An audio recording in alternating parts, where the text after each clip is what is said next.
Om Namo Bhagavate Vasudevaya.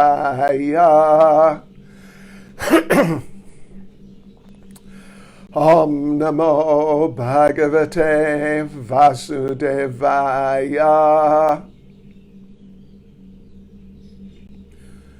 Om Namo Bhagavate Vasudevaya. Okay. Oh, now he's sideways. Okay, these things happen, I tell you. All sorts of funny things happen on the internet. How to position myself strategically. I guess that'll do. Okay, so let us begin. Let us begin our seminar on Nectar of Instruction. Now, for English speakers, I put up on my main Facebook page the whole Nectar of Instruction, a PDF file. You can just, it's not a big file, it's the whole book. Please download it, or if you've got the book, have the book with you, because, you should be able to follow the text. Now, for Russian devotees, we can, Mahaprabhu, Kripa Prabhu, we can upload, right? We can upload,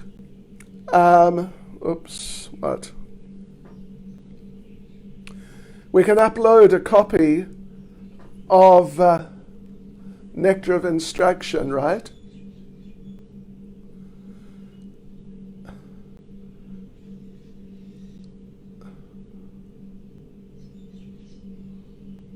Okay. All right.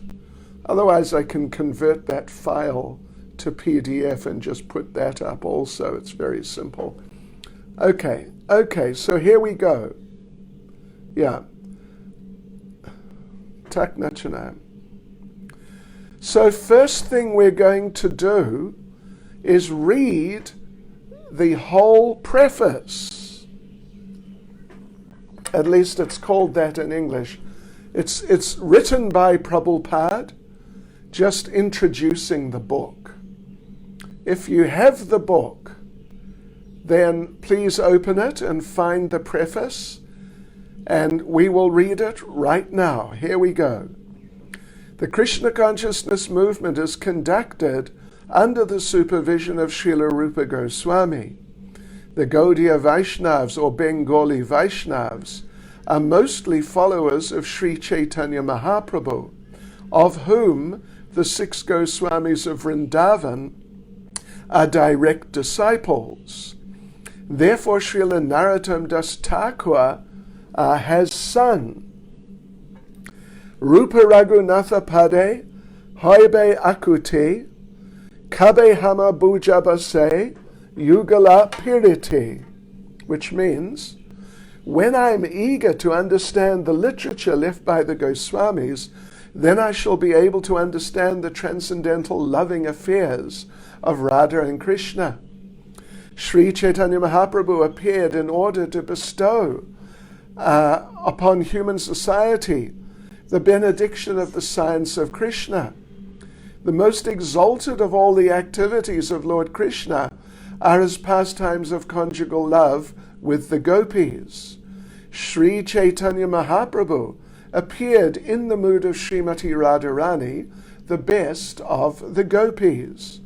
Therefore, to understand the mission of Lord Sri Chaitanya Mahaprabhu and follow in his footsteps, one must very seriously follow in the footsteps of the 6 Goswamis, Sri Rupa, Sanatan, Bhatta Raghunath, Sri Jiva, Gopala Bhatta, and Dasa Raghunath.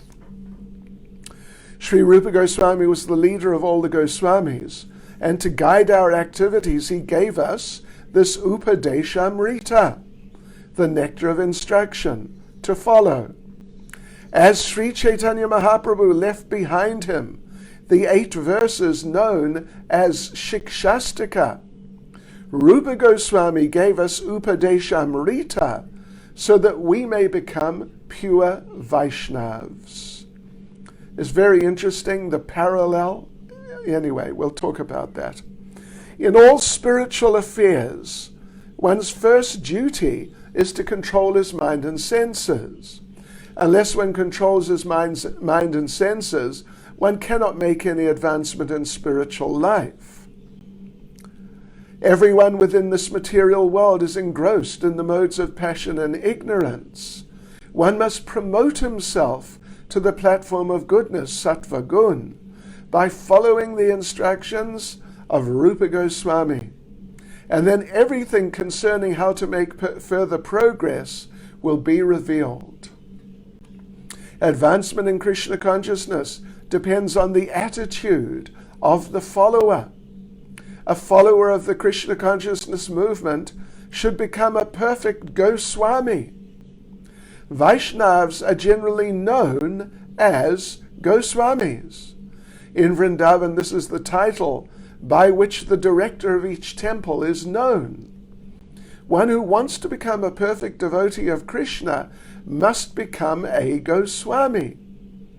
Go means the senses, and Swami means the master. Unless one controls his senses and mind, one cannot become a Goswami. To achieve the highest success in life by becoming a Goswami and then a pure devotee of the Lord, one must follow the instructions known as Upadeshamrita, which have been given by Srila Rupa Goswami. Srila Rupa Goswami has given many other books, such as Bhakti Rasamrita Sindhu, Vidagdha Madhava, and Lalita Madhava. But Upadeshamrita constitutes the first instructions for neophyte devotees. One must follow these instructions very strictly. Then it will be easier to make one's life successful. Hare Krishna. A.C. Bhaktivedanta Swami Prabhupada, A.C. Bhaktivedanta Swami, Vishwarup Mahotsava, Krishna Balaram Mandir, Raman Reti, Vrindavan, India. So you finished that, Mahaprabhu Kripa. Yeah? Okay. And it's okay. My English is not too loud.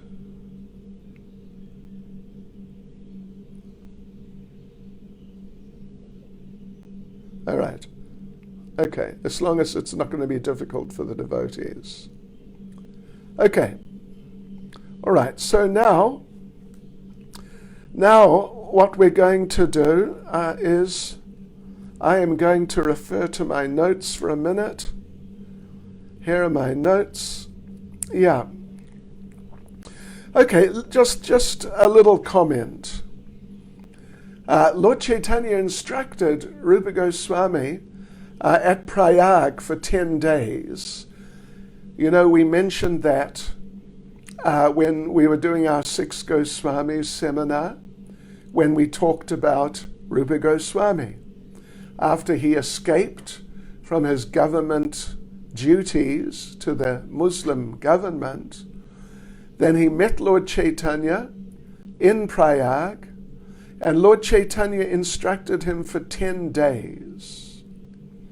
So, the essence of that instruction, that 10 days of instruction, is nectar of devotion. The essence of nectar of devotion is nectar of instruction.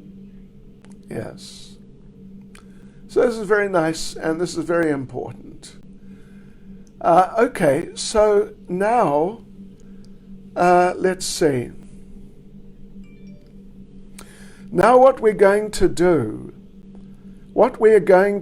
devotees, we're going back to the book, and we are now going to read just the translations of all the verses. It's not a big job. There's only 11 verses. So maybe 10 minutes. Just so we get like an overall picture of what is the book trying to present. Okay, so if you've got a copy with you, you can refer to it. Otherwise, please just listen very carefully. So here's the first verse of Nectar of Instruction. Just the translation.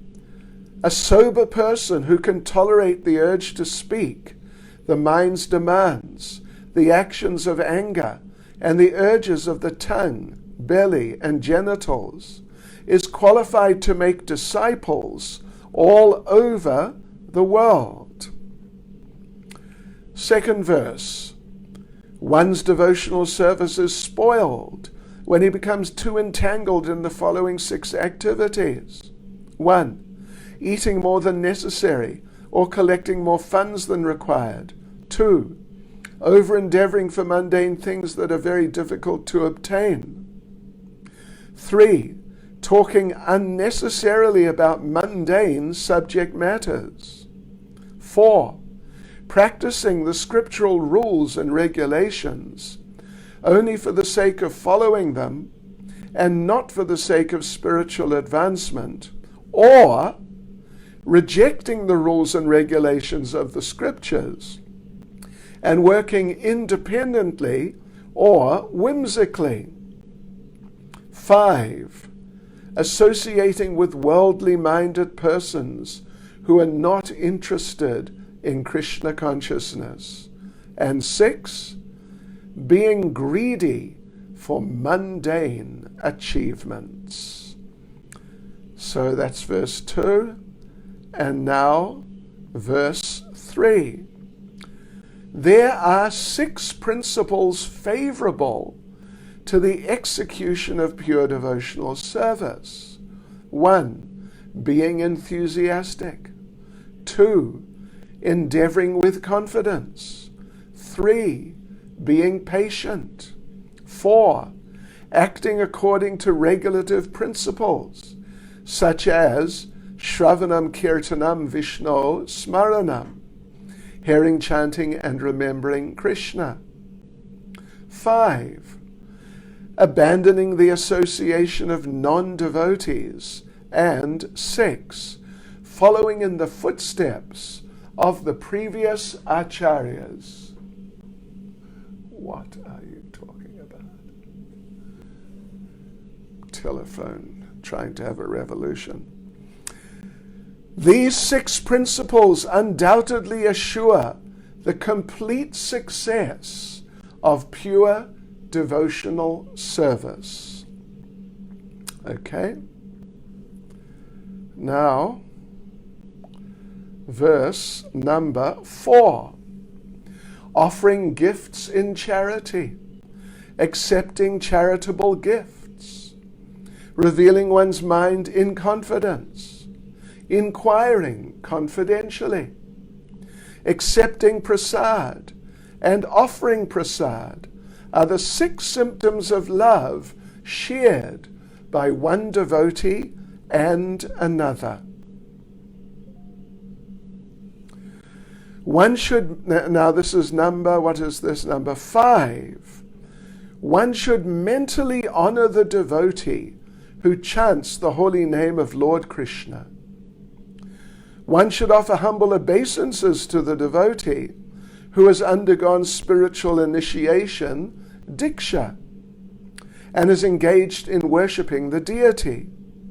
And one should associate with and faithfully serve that pure devotee whose advanced and undeviated devotional service and whose heart is completely devoid of the propensity to criticize others.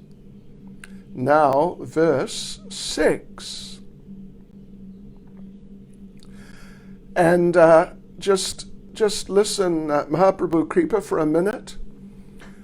This from verse 1 to verse 6. These are dealing with devotees and the practices that should be there of devotees who are in the beginning stages. Yeah, including this one. Being situated in his original Krishna conscious position, a pure devotee does not identify with the body. Such a devotee should not be seen from the materialistic point of view. Indeed, one should overlook a devotee's having a body born in a low family, a body with a bad complexion, a deformed body, or a diseased or infirm body. According to ordinary vision, such imperfections may seem prominent in the body of a pure devotee. But despite such seeming defects, the body of a pure devotee cannot be polluted. It is exactly like the waters of the Ganges, which sometimes during the rainy season are full of bubbles, foam, and mud. The Ganges waters do not become polluted. Those who are advanced in spiritual understanding will bathe in the Ganges without considering the condition of the water. So, up to that verse, these are instructions for newer devotees like us. Now, starting with verse 7, these are more advanced. This verse 7, it's more like for a devotee on the level of ruchi. The holy name, character, pastimes, and activities of Krishna are all transcendently sweet like sugar candy. Although the tongue of one afflicted by the jaundice of avidya, ignorance, cannot taste anything sweet, it is wonderful that simply by carefully chanting these sweet names every day, a natural relish awakens within his tongue, and his disease is gradually destroyed at the root, getting a taste. Now this next verse 8 is more or less describing a devotee on the level of asakti, very deep attachment to the Lord, which is the next step up from ruchi or taste. The essence of all advice is that one should utilize one's full time, 24 hours a day, in nicely chanting and remembering the Lord's divine name, transcendental form, qualities, and eternal pastimes, thereby gradually engaging one's tongue and mind. In this way one should reside in Vraja, Goloka Vrindavan Dham, and serve Krishna under the guidance of devotees. One should follow in the footsteps of the Lord's beloved devotees, who are deeply attached to his devotional service. So that's obviously a very advanced stage. It is beyond us, but we can follow Prabhupada. He's a resident of Vrindavan. Okay, so now verse 9. The holy place known as Mathura is spiritually superior to Vaikuntha, the transcendental world, because the Lord appeared there. Superior to Mathura Puri is the transcendental forest of Vrindavan because of Krishna's Rasa Leela pastimes. And superior to the forest of Vrindavan is Govardhan Hill, for it was raised by the divine hand of Sri Krishna and was the site of his various loving pastimes. And above all, the super excellent Sri Radha Kund stands supreme, for it is overflooded with the ambrosial nectarian prema of the Lord of Gokula, Sri Krishna. Where then is that intelligent person who's unwilling to serve this divine Radha Kund, which is situated at the foot of Govardhan Hill? Now verse 10. In the Shastra it is said that of all types of fruitive workers, he who's advanced in knowledge of the higher values of life is favored by the Supreme Lord Hari. Out of many such people who are advanced in knowledge, jnanis, one who is practically liberated by virtue of his knowledge may take to devotional service. He is superior to the others. However, one who has actually attained prema, pure love of Krishna, is superior to him. The gopis are exalted above all the advanced devotees because they're always totally dependent upon Sri Krishna, the transcendental cowherd boy. Among the gopis, Srimati Radharani is the most dear to Krishna. Her Kund, lake, is as profoundly dear to Lord Krishna as this most beloved of the gopis.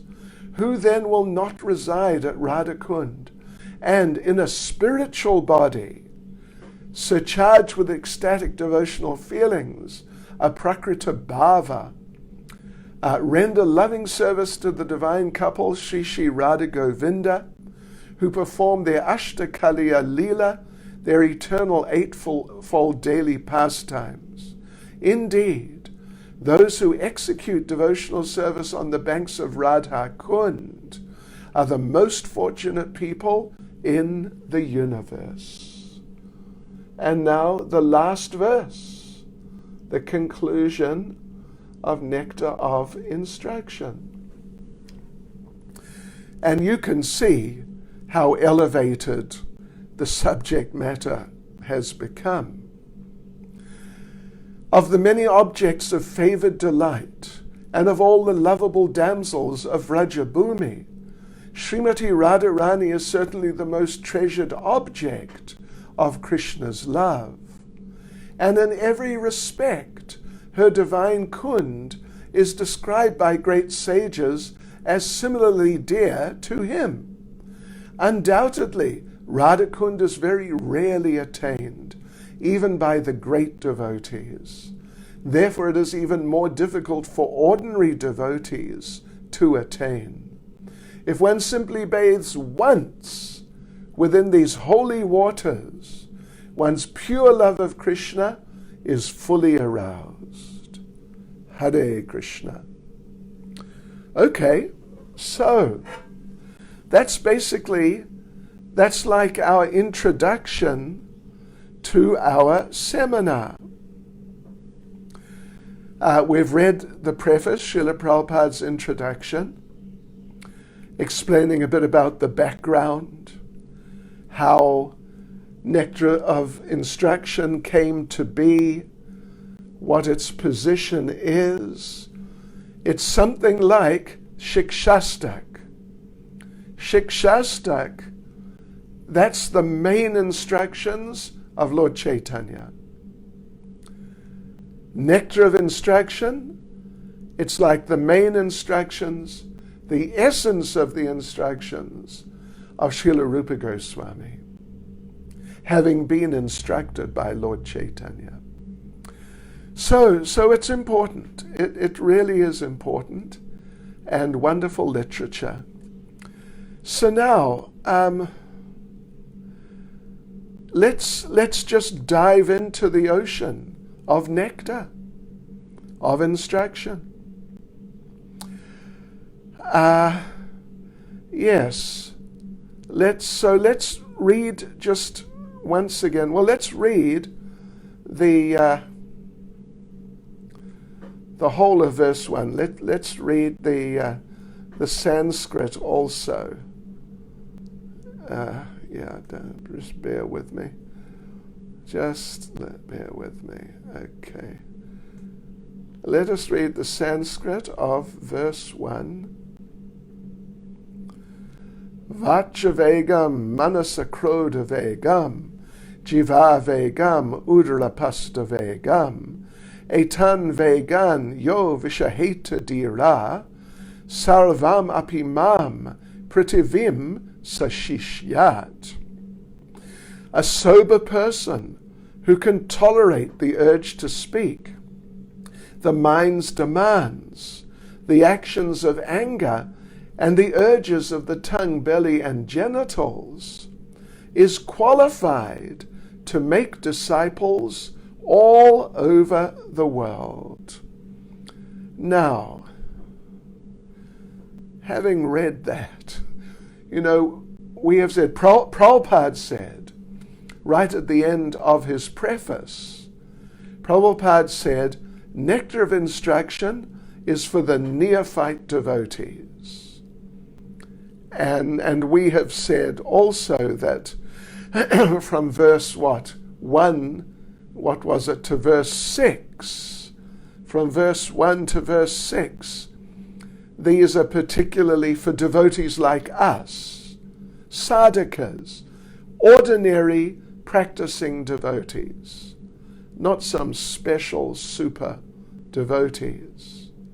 Just devotees who are pushing on, practicing Krishna consciousness, trying to serve the spiritual master, like that. So that being the case, you might ask, why is this verse the first verse? What now? Are we meant now to start thinking right at the beginning, oh yes, I must become a spiritual master? Well, no, of course not. Don't worry about becoming a spiritual master. Don't even think about becoming a spiritual master. Just try to think about becoming a very steady devotee. A good aspiration for a devotee in the first stages is, I would like to become situated nicely on the level of nishta. I think you're all familiar with what nishta means, what that level is. It's a level of steadiness, stability, being fixed in Krishna consciousness. And it comes just after having become freed from those things which create unsteadiness, like particularly freed from the main anathas. When one becomes freed from the main anathas to a reasonable degree, one can become basically steady. This is the level of nishta. So that's an aspiration. It's like, you could say, a very relevant and practical aspiration for us. So, you might wonder why the talk about becoming a guru? Why not just say that, you got to control your mind and your senses and so on and so forth. Anyway, this is Srila Rupa Goswami's presentation, so that's nice. But for us, we should take it definitely not that, okay, I'm going to work on these things with a view to becoming a guru. Rather, we should be thinking, I'm going to work on these things with a view to becoming steady in Krishna consciousness, so that when some challenge comes, I don't just get bewildered and get into some difficulty. So this is a very important point about this first verse, just in a general sense. The message of the whole verse is that one should control oneself in these ways, and through doing this in Krishna consciousness, you can come to the level of nishta. You can become steady and fixed like a very reliable devotee in Krishna consciousness. And you're not going to be just going up and down and up and down and up and down and then struggling up, that sort of phenomenon. If one can do what Rupa Goswami is saying here, then that up and down and all that will become a thing of the past. And then on the level of steadiness, being very focused in Krishna consciousness, then it'll become easier to progress and advance and go to higher levels.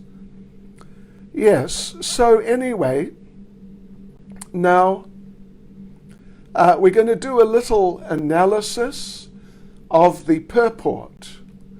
We're not going to read the whole purport because it's long. It's several pages long, actually. But we will refer to certain places in the purport. And if you've got the book with you, either the book or if you downloaded that PDF, which I put on my Facebook page earlier this afternoon, then you can refer, you can look at what we're going to be discussing. So, okay. Now, the first point which is discussed, at least you could say the principle behind the first point, is that we have to become free of, we have to become like permanently free of things which may drag us down in either to a lower level of Krishna consciousness or even out of Krishna consciousness. Yes. And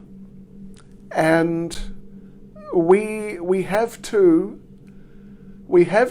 come to a platform where we're not going to be forced to deal with things that we've done wrong and then trying to offset those things we've done wrong by doing some special activity. I don't know if that's so clear, but it'll become clear now that Prabhupada, for the first couple of paragraphs in his purport, Prabhupada discusses, based on Srimad Bhagavatam, 6th canto, chapter 1, verses 9 and 10. In fact, if you've got the book there, you'll see those two verses are quoted and the translations there also. And Prabhupada talks for those couple of paragraphs about that. So, let me just explain the background to those verses, where the discussion's coming from.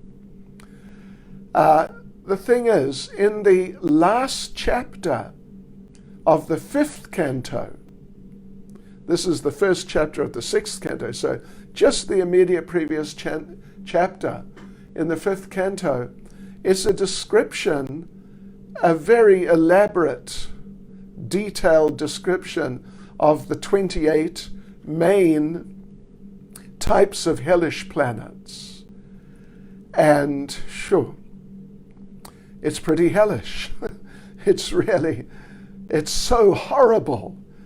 The people who go there, they suffer so much. It is too much, actually. In fact, it's just so sort of disturbing that Maharaj Parikshit, having heard that description, when we start the first chapter of the 6th canto, Maharaj Parikshit is disturbed that this is terrible. And he, as a sensitive devotee, he's thinking, how can we save people from going to those hellish planets? What can we do? What can we do to help them become corrected? You know, if they may have done bad things, but how can we help correct them so they don't have to go there? So you see, this is the idea. And of course, in one sense, the answer is, as the verse itself says, the answer is, as the verse says, that one has to be able to tolerate the urge to speak, the mind's demands, the actions of anger and the urges of the tongue, belly, and genitals. One has to do that. If you don't do that, if you're still subject to being dragged by the senses and the different attractions and so on, then you are going to go to the hellish planets. This is the point. This is the point.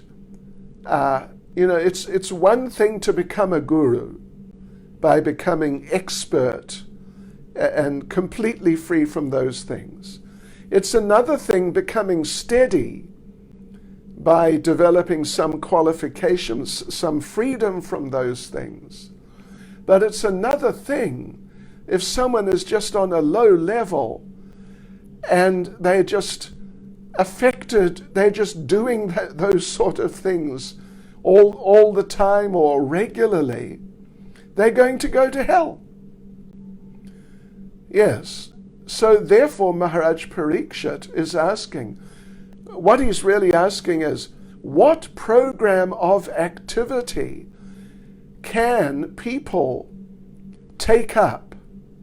People who they have been doing those things, those bad things. So therefore they would normally go to hell.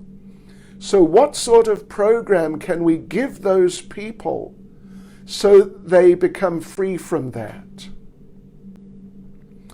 Yes. So now, referring to the discussion, at least in the 6th canto of the Bhagavatam, it's such an interesting discussion. It's amazing. You know what? So Parikshit has asked Shukadev Goswami this question. Give us a program of activity to save people from going to hell. Means to save people who would normally go to hell, to save them from going to hell. So Shukadev Goswami says, okay, I can suggest a program. What they should do prayaschita. Prayaschita, of course, it's a Sanskrit term. It means atonement. Atonement. In English, atonement means that you do something bad, but then to offset the reaction, to sort of neutralize the reaction, you do something good. So now the bad reaction is gone, and you're sort of, you're back to the start again. You're back to square one again. This is atonement. You're just offsetting the reactions to your bad activities by doing some materially good activities. So just as an example, here's an example. If you steal some money, you'll get some reaction. This is a typical materialistic sinful activity. You'll get some reaction for sure. So to offset it, what might you do? Well, you could give the money back. And that would sort of bring it back to zero again. Or you could give the person more money. Or something like that. You understand the idea? You're offsetting by doing also a material activity, but a good one. You're offsetting the reaction of the bad activity. I hope that's clear. So this is the suggestion of Shukadev Goswami. The people have done, they've stolen, they've killed, they've done this, they've done that, they've lied, they've cheated. So there should be some program of activities to make up for the lying, to make up for the stealing and cheating. This is the idea. So, now this is Shukadev Goswami speaking. He is the big authority in Srimad Bhagavatam. So you might think, oh, okay, all right, that's what we should do. But actually, devotees, this is very interesting. It is not true. Shukadev Goswami is simply testing Maharaj Parikshit to see if he's thinking. He's given him some wrong advice, thinking that if Maharaj Parikshit is just saying, yes, yes, yes, just he's become a yes man, but he's not thinking, is it true? How is it working? Getting it clear. Then Shukadev Goswami is thinking that Maharaj Parikshit will say, okay, let's work out some programs of prayaschita, atonement. But fortunately, Maharaj Parikshit does not do that. He says, no, that can't be correct. That can't be right. You might be surprised to hear that.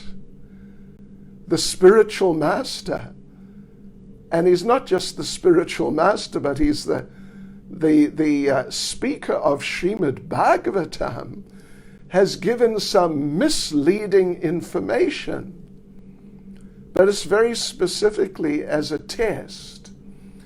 I can just tell you of one incident with Srila Prabhupada, which is very similar.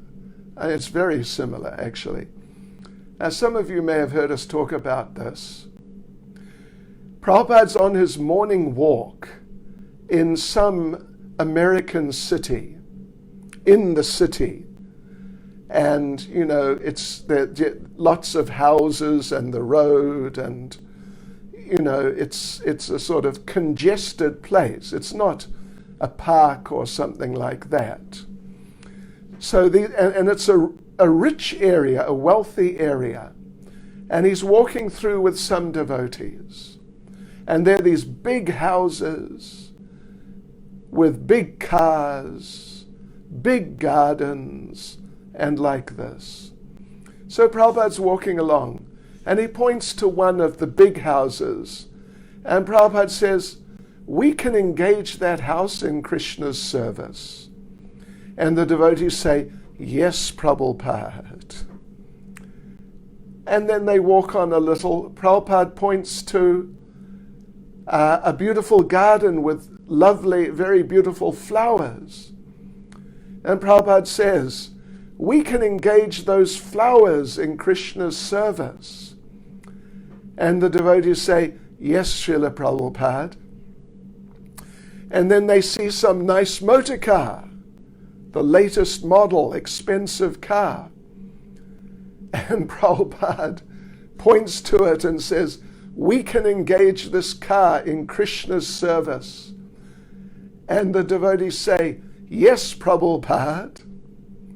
And then they're walking a little further, and one dog comes running out of one of the houses and barks at them, and really makes a bit of a disturbance. And Prabhupada says to the devotees, we can engage this dog in Krishna's service. And the devotees say, yes, Srila Prabhupada. And Prabhupada says, no, we will not engage this dog in Krishna's service. So he's just testing them. And they didn't pass the test. But of course he corrected them so they learned. But Maharaj Parikshit, he didn't make a mistake and then need to be corrected. He understood that actually, even though you're my spiritual master, even though you are the speaker of Srimad Bhagavatam, you have done something very unusual here to test me. You have said something wrong to test me. So therefore he answered correctly that no, prayaschita, just some sort of equal but opposite type of activity. Instead of a bad activity, do an opposite, a good activity, to just neutralize the bad reaction. This is not what we must do. And he says the reason is because the seed within the heart from which the desire to do the bad activity has arisen, that seed is not being removed. You're just dealing with the result. You're not dealing with the real cause. And this is a very important point. This is such an important point, actually. So, the thing is that an example is given. Prabhupada doesn't address the example. Well, Prabhupada does give an example in the purport. Let's refer to that. Prabhupada gives the example that, or actually it's Maharaj Parikshit in one of the verses, says that a person may have some inclination to stealing, to being a criminal. But he knows that if I do something criminal, I can be caught, and then I'll suffer. I'll be put in jail. And he may have seen others getting caught and put in jail. So he really knows. And he may even previously have stolen and been caught himself. So he really knows that to do criminal activity, you're asking for some big trouble. But still he may do the criminal activity, even though he knows, even though he may have experienced himself directly, still he does the criminal activity. So this example is given by Parikshit Maharaj, that what is needed is not just to offset the result, that if they catch me stealing, I will tell them, I will do charitable activity. I will help the poor. Just don't put me in jail. So he's thinking, if I do something good, that will offset the bad I've done, and I won't have to suffer and go to jail. But Parikshit Maharaj, his point is, you have to remove the tendency to steal. That's the real solution. That's the only solution.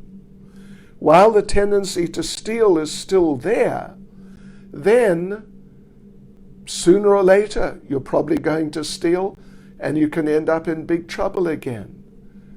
So this is how this point is discussed here. And of course the solution is that one should engage in devotional service. One should chant Hare Krishna and engage in devotional service. And then that the seed, the tendency to perform materialistic activity will be removed. And then one will no longer be interested in doing such things. Not just that you'll have to fight off the desire, but you just won't have any desire any longer. And in this regard, there's a little example which I'd like to give, is that, and Prabhupada also gives the example elsewhere, that you may have a forest, but somehow there's a forest fire. Forest fires happen from time to time. Not long ago at all in Australia, there was some just amazing forest fires. And of course, they're very destructive. They destroy the forest. And you come along just immediately afterwards, and there's no trees, there's no plants, there's just the ground. Because all the plants and the trees, they all got burnt. But if you come back after maybe 1 year, maybe 2 years, if you come back, you'll see the forest is returning. The forest is returning. The trees are growing again. How could it be? Because it seems like they were just destroyed, annihilated. But the thing is, their roots remained under the ground. Their roots remained, and therefore they were able to grow again. And this happens. Maybe you've seen it. I've seen it myself directly. Yes. So what you have to do is uproot the roots. And that is done by taking up devotional service. Well, taking up devotional service, yes, that's true. But the first step is accepting the identity that who am I? I am a devotee. Who am I? This is now the most fundamental level of our being. Ego. Ego is a Latin word. It means I am. So who am I? I am a devotee. Then because I'm a devotee, I engage in devotional service. If I wasn't a devotee, I wouldn't engage in devotional service. So first the person becomes a devotee, then the person engages in devotional service, and then through the devotional service, particularly chanting the holy names, those roots of those sinful activities, they become uprooted and removed. And just, what shall I do? I'll close in a minute. Just by making the point that in regards to this discussion from the 6th canto, chapter 1, Maharaj Parikshit and Shukadev Goswami, that Maharaj Parikshit, he presents this.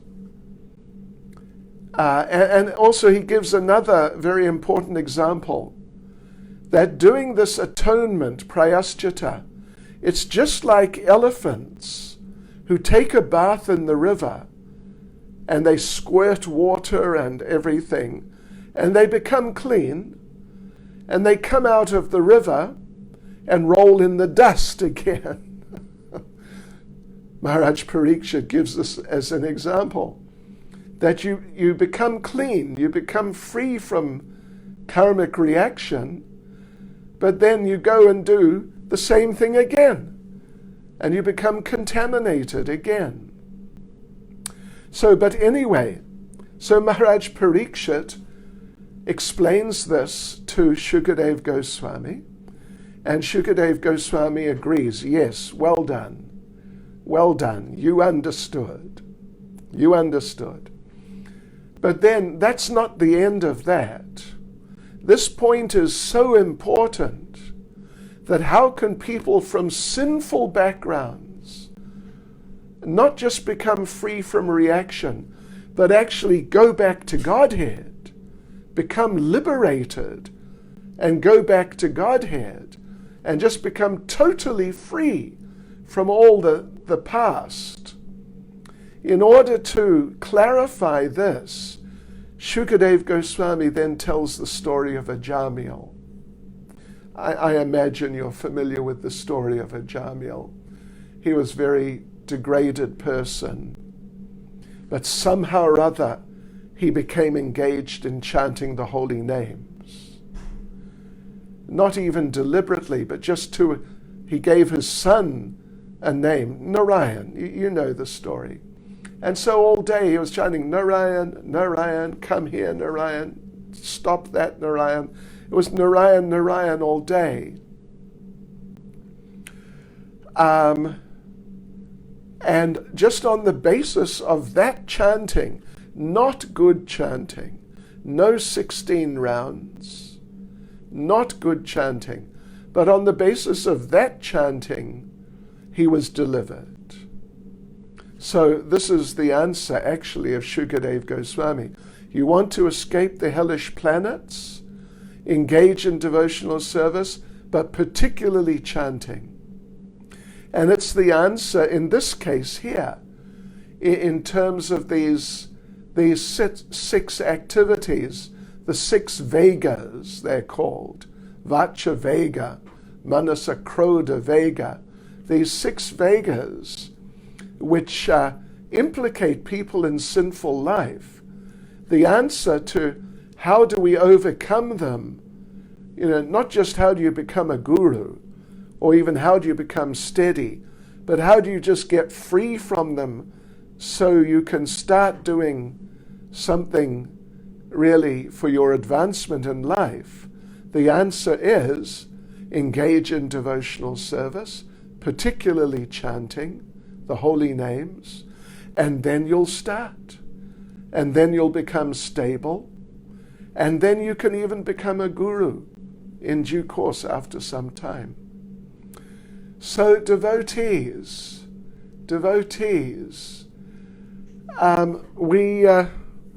we'll stop here.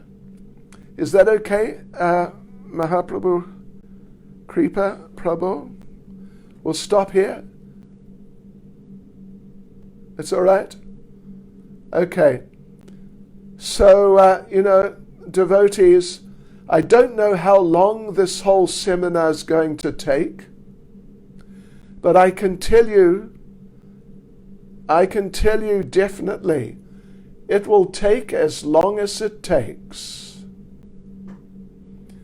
And we will finish it when we finish it. We'll try and do a verse a day or a verse every 2 days, something like that. But we'll try and give good, proper attention as much as possible to all the different points in all the different verses. Okay, so there you go.